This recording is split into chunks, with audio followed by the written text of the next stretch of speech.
About a mile and a half outside the city, nestled among lush gardens and orchards, lay a series of nearly identical buildings stretching far into the distance. These buildings house several offices, both large and small, where approximately 4,000 people worked. During the day, the hustle and bustle of this area remained confined within the four walls of the offices. But before 10:30 in the morning and after 4:30 in the afternoon, the wide, straight road connecting the city's main gate to this district would transform into a rushing river, as if it had come down from the mountains, carrying with it a torrent of debris. It was summer. The afternoon sun cast long shadows of trees on the roads, yet the ground still radiated enough heat to scorch the soles of one's feet inside their shoes. A sprinkling truck had just passed, and steam rose from the patches of wet pavement where the water had fallen. Sharif Hussain, a second-grade clerk, left his office slightly earlier than usual and stepped outside the large gate, where horse-drawn carriages usually lined up, waiting to transport passengers to the city. Riding a carriage halfway home was a rare luxury that Sharif Hussain could afford only during the first 4 or 5 days of the month. Today happened to be one of those fortunate days. Unusually, even 8 days after payday, he still had a $5 bill and some loose change in his pocket. The reason was simple. His wife had taken the children and gone to visit her parents at the beginning of the month, leaving him alone at home. During the day, he had grabbed a couple of fried pastries from the office canteen and washed them down with water. For dinner, he had decided to eat at a cheap restaurant in the city.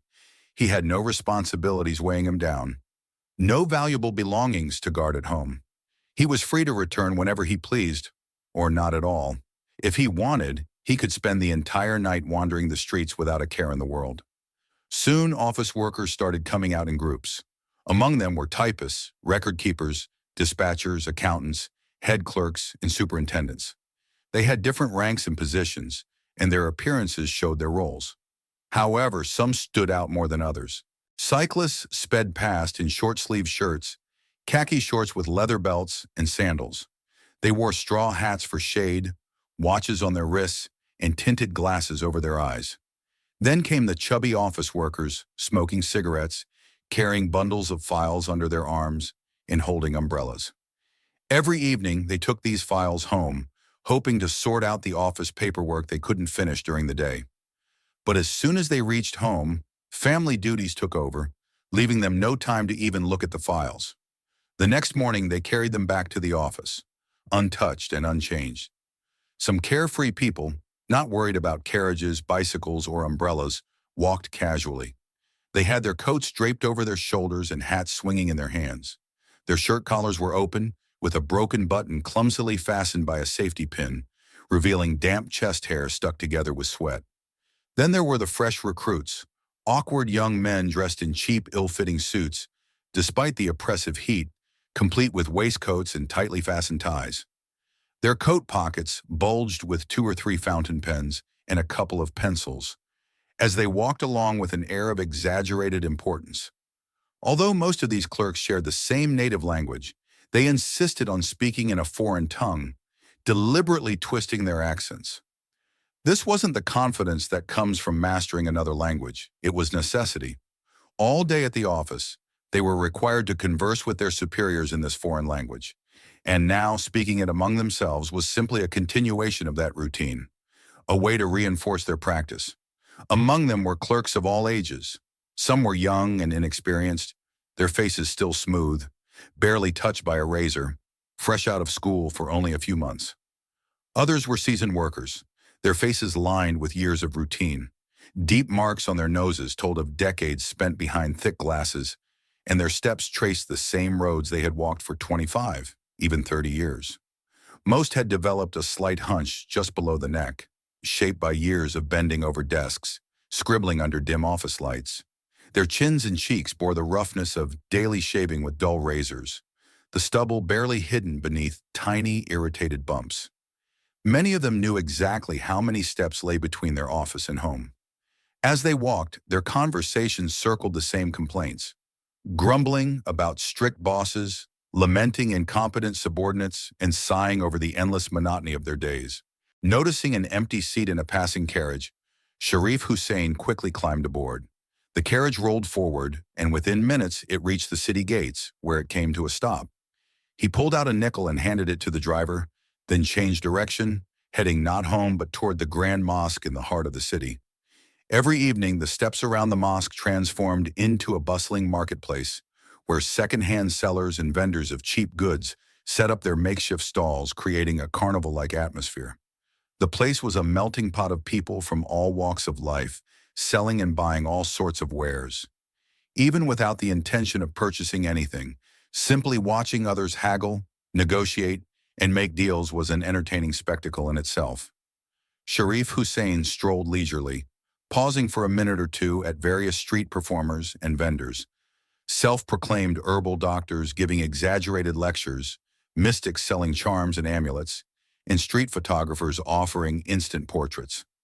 Eventually, he made his way to the junk dealers section, where an assortment of discarded treasures lay in disorderly heaps. There he saw an astonishing variety of items. Some had once been masterpieces of craftsmanship, but after passing through countless hands, they were either too damaged to be of any use or had lost their original beauty beyond recognition.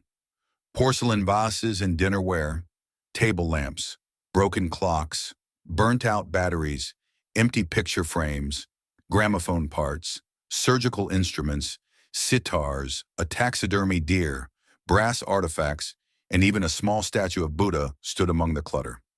At one particular stall, his eyes landed on a piece of white marble. It appeared to have been salvaged from the ruins of a Mughal-era tomb or pavilion. The slab was roughly a foot wide and slightly over a foot long. Curious, Sharif Hussain picked it up and examined it.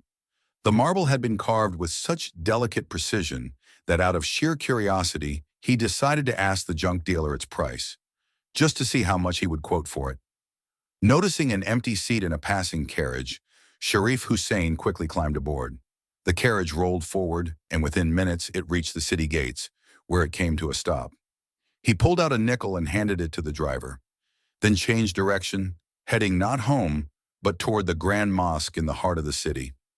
Every evening, the steps around the mosque transformed into a bustling marketplace, where second-hand sellers and vendors of cheap goods set up their makeshift stalls, creating a carnival-like atmosphere.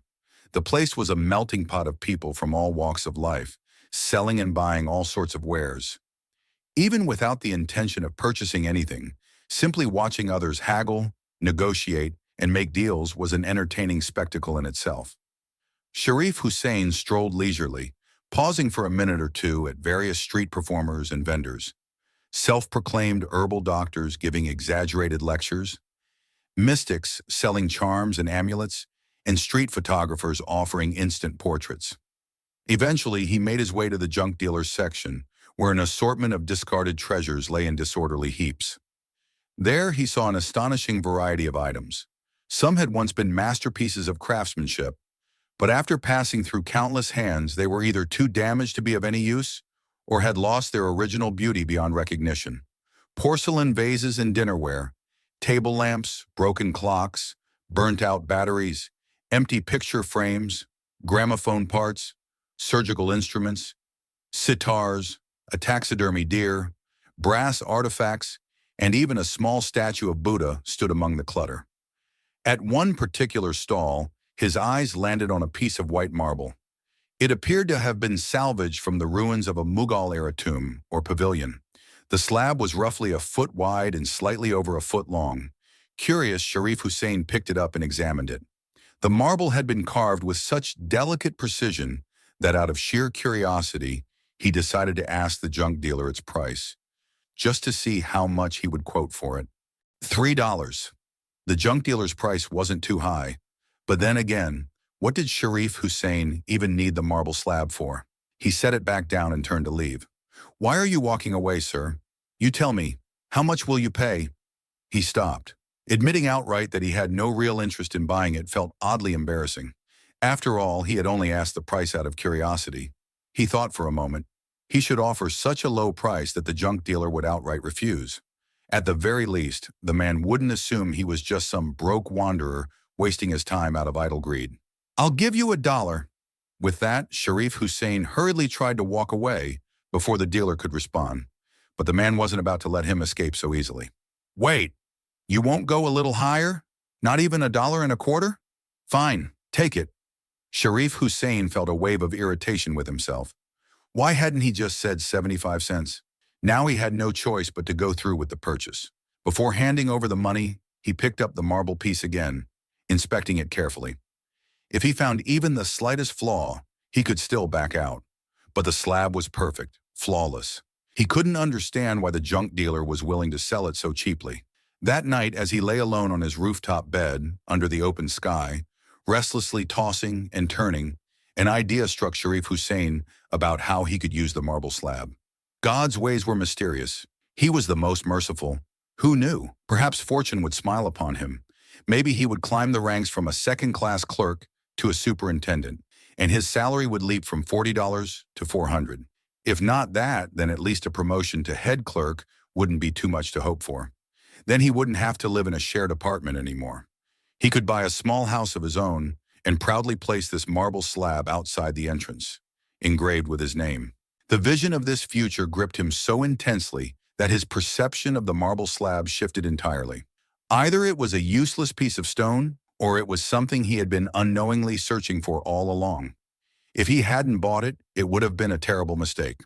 When he had first joined the workforce, he had been full of enthusiasm, driven by an intense desire to succeed. But after 2 years of fruitless effort, his ambition had begun to cool, and he had resigned himself to his circumstances. Yet this marble slab had stirred something within him again. Thoughts of the future now danced through his mind all day, whether he was sitting, walking, waking, or sleeping, whether on his way to work or back home. He found himself studying the nameplates outside big houses, imagining his own name carved into one. And so, when payday arrived at the end of the month, the very first thing he did was take the marble slab to a well-known stone engraver in the city. The craftsman, with remarkable skill, etched his name onto it, embellishing the corners with delicate, ornate floral patterns. Seeing his name engraved on the marble slab filled Sharif Hussain with an indescribable joy. Perhaps this was the first time in his life he had seen his name displayed in such bold, prominent letters. As he left the engraver's shop, he felt an urge, more than once, to unwrap the slab from the newspaper the craftsman had carefully wrapped it in and admire it again. But every time, an inexplicable hesitation held him back, an odd sense of restraint, as if some unseen force was stopping him. Maybe he feared that passers-by might catch sight of it and somehow guess the thoughts that had taken root in his mind over the past several days. The moment he stepped onto the first stair of his building, he tore off the newspaper, fixing his gaze on the beautifully carved inscription as he slowly climbed the steps. Reaching the upper floor, he stopped in front of his apartment door, pulled out his key, and began unlocking the padlock. For the first time in 2 years, it struck him. There wasn't a single spot outside his apartment where he could mount a nameplate. And even if there had been, such plaques weren't meant for places like this. They belonged on the grand entrance gates of large homes, where people passing by could see and admire them. Unlocking the door, he stepped inside and pondered where to keep the slab for now. His small apartment had 2 tiny rooms, a bathroom, and a modest kitchen. There was only one built-in shelf in the entire space, and even that had no doors. Finally, he decided to place the slab inside that open shelf. Every evening, when he returned home exhausted from the office, his eyes would immediately land on the nameplate. Hope painted grand visions in his mind, momentarily easing the fatigue of his daily grind. Whenever a colleague sought his guidance at work, the sense of superiority lit up his eyes. And whenever he heard news of someone else's promotion, a storm of desires stirred within him. A single approving glance from his superior filled him with euphoria for days. Until his wife and children arrived, he remained absorbed in his own thoughts. He neither mingled with friends nor indulged in any amusements. Each night, after a quiet meal at a hotel, he would return home and spend hours lost in strange, imaginary worlds before finally falling asleep. But once his family joined him, his solitude vanished, and so did his peace. The burdens of household life quickly overshadowed his dreams of the future. For a year, the nameplate remained in the same open shelf. During that time, he worked tirelessly, making every effort to please his superiors, but nothing in his circumstances changed. By now, his son was 4 years old enough to reach the shelf. Fearing that the child might knock it over, Sharif Hussain removed the plaque and placed it in his trunk, buried beneath his clothes. All through winter, it remained there. When summer arrived, his wife needed to clear out unnecessary items from the trunk. Along with other discarded belongings, she tossed the nameplate into an old wooden box filled with broken picture frames, hairbrushes with missing bristles, useless soap dishes, broken toys, and other forgotten odds and ends. By this time, Sharif Hussain had begun to view his future through a more resigned lens. Observing the ways of bureaucracy, he concluded that promotions were granted by sheer luck rather than hard work. His salary increased by 3 rupees every other year, just enough to cover his children's education, keeping financial strain at bay. After 12 years of service, repeated disappointments had drained him of all ambition. The nameplate had long been erased from his memory. Then one day, in recognition of his honesty and long-standing diligence, his superiors temporarily assigned him to the position of a first-class clerk for 3 months, filling in for someone on leave. The day he received the temporary promotion, his joy knew no bounds. He didn't even wait for a horse-drawn carriage. Instead, he hurried home on foot to share the good news with his wife. No carriage could have gotten him there any faster. The following month, he bought a cheap writing desk in a swivel chair from an auction house. The arrival of the desk stirred something within him, bringing back the long-forgotten nameplate, and with it, his dormant ambitions. He rummaged through the wooden trunk, found the plaque, washed it with soap, polished it, and propped it against the wall on his desk. This period was grueling for him. In an effort to impress his superiors, he worked twice as hard as the clerk he was temporarily replacing. To maintain goodwill among his subordinates, he even handled much of their workload. At home, he drowned in paperwork until midnight, yet despite the exhaustion, he was content. That is, until the thought of the other clerk's return cast a shadow over his optimism. He clung to desperate hopes. Perhaps the man would extend his leave, fall ill, or never return at all. But 3 months passed, and the clerk neither extended his leave nor fell sick. And so Sharif Hussain had to return to his old position. What followed was a period of deep disappointment. After glimpsing a slightly better life, his current state felt even more unbearable. His motivation plummeted, his movements grew sluggish, and an air of disinterest settled over him. He neither laughed nor engaged with anyone. But this phase didn't last long. His superior's stern gazes quickly brought him back in line. Now his eldest son was in 6th grade, the younger one in 4th, and his middle daughter was learning the Quran from her mother while also picking up sewing and helping with household chores. The eldest son had claimed his father's desk and chair, using them for schoolwork. Since the desk's movement could topple the plaque and it took up valuable space, the boy eventually moved it back to the open-shelved cupboard. Years passed. The plaque changed places countless times, sometimes in the cupboard, sometimes on the desk, at times on top of trunks, under the bed, in a burlap sack, or inside the wooden chest. Once, someone placed it in the large kitchen shelf that held everyday utensils. When Sharif Hussain noticed it, the smoke had yellowed its once white surface. He cleaned it thoroughly and put it back in the cupboard. But within days, it disappeared again, replaced by large vases of artificial flowers, a gift from his eldest son's friend. The plant, now faded, had looked out of place, but the bright red and pink flowers breathed life into the dull cupboard and lit up the entire room. By now, Sharif Hussain had completed 20 years of service. More than half his hair had turned white, and a slight stoop had developed just below his nape. Occasionally, dreams of a prosperous and relaxed life still flitted through his mind, but they no longer consumed him the way they once had. His thoughts were now anchored by more pressing concerns: his daughter's wedding, his son's education, their growing expenses, and soon enough the struggle to find them jobs. These worries left little room for idle dreams. At 55, he finally retired with a pension. His eldest son now worked at the railway freight warehouse. The second was a typist in an office, and the youngest was in high school.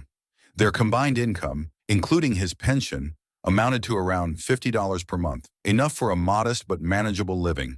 He also considered starting a small business, but fear of losses kept him from taking the plunge. So listeners, if you are still listening this story, show your support, like this video, and subscribe to Usama's Narrations so that I can keep bringing you these timeless masterpieces. Thanks to his frugality and his wife's resourcefulness, Sharif Hussain managed to arrange his eldest son's and daughter's weddings with considerable celebration. With these major responsibilities fulfilled, He wished to go on Hajj, but financial constraints prevented him. Instead, he devoted more time to the mosque for a while, though soon the frailties of old age and recurring illnesses confined him mostly to bed. 3 years passed since he started receiving his pension. One winter night, he got up from bed for something. Having just stepped out from his warm quilt, the piercing late-night wind struck his chest like an arrow, and he caught pneumonia. His son spared no effort in seeking treatment, and his wife and daughter-in-law tended to him day and night, but there was no improvement. After 4 days of suffering, he passed away. After his death, while his eldest son was cleaning the house, he came across an old sack filled with discarded items. As he sifted through, he found the plaque. Seeing his father's name engraved on it, he was overwhelmed with emotion. Tears welled up in his eyes, and he stared at the intricate calligraphy and delicate patterns in deep contemplation. Suddenly, an idea struck him, bringing a glimmer to his eyes. The next day, he took the plaque to a stone engraver, requested a small modification to the inscription, and by that evening, he had it placed on his father's grave. As he stepped back, he gazed at theme etched in stone. The son stood there for a long moment, then turned away, leaving behind the plaque, the grave, and a life now sealed in memory. Comment down below. Where did you listen this masterpiece, and what do you get from this short story?